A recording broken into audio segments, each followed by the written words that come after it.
Education. The education you will need to become a petroleum engineer is a 4-year bachelor's degree that includes classroom, laboratory, and field studies in areas such as engineering principles, geology, and thermodynamics. The top level of education you get for petroleum engineering is a doctorate. To become a doctor, you're going to need a lot of books. The top 3 schools for petroleum engineering are Colorado School of Mines, Texas A&M, and Texas Tech. The cost of these schools for Colorado School of Mines is $28,500 a year, Texas A&M $22,000 a year, and the University of Texas Tech is $15,000 a year.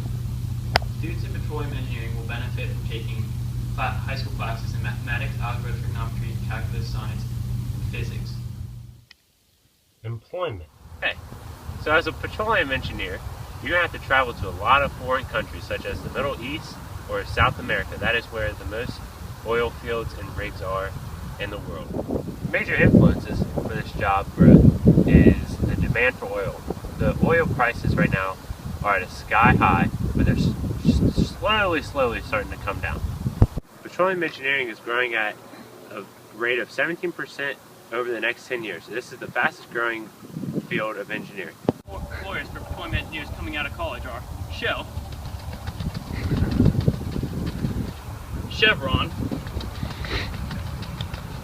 and BP. Petroleum engineer, you will work 84 hours on rig, 84 hours off rig. Sometimes it will be sandstorms like I'm experiencing right now, or the earnings. College, petroleum engineers can expect to make 50% more than the second highest paid engineers at $98,000 on average a year.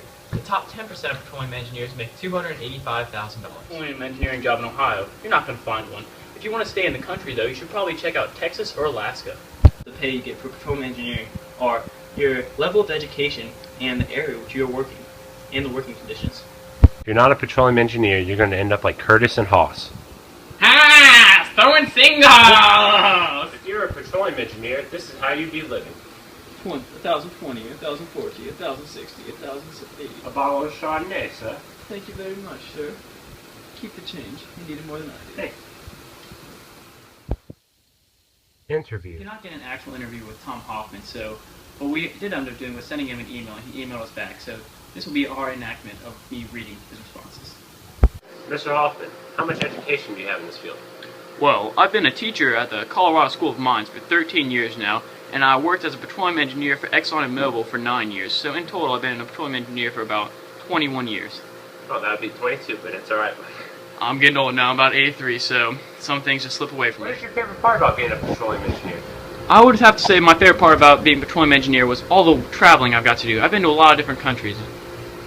What is your favorite country you've been to?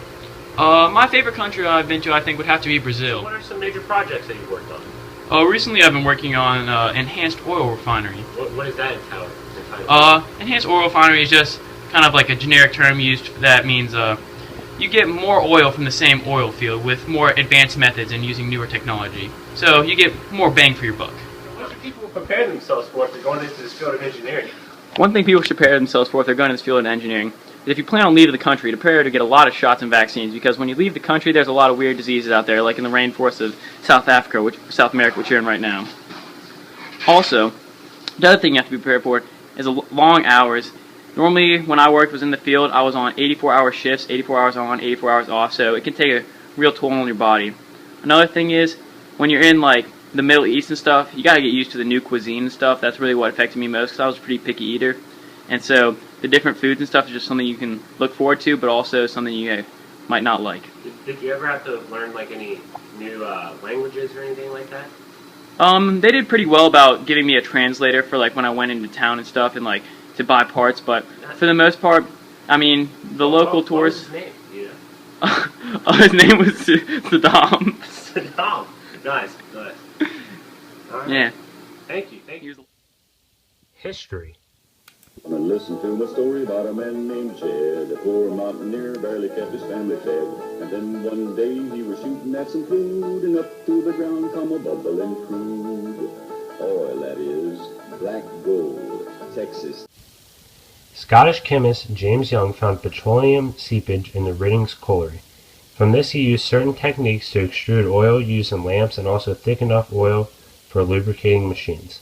James Young and Edward Binney entered into partnership under the title E.W. Binney and Company. This was the first oil refining company in the world. In 1859, Edwin Drake produced the first well that was drilled rather than dug out. This was in Pennsylvania, and this was the first well that had a company associated with it. In 1947, platforming was invented by Vladimir Hansel to have cleaner burning, high-octane fuels that speed up the process. This process now allows us to not have to put lead in gas. In 2010, one of the leading petroleum engineering companies in the world had a catastrophic oil spill in the Gulf of Mexico.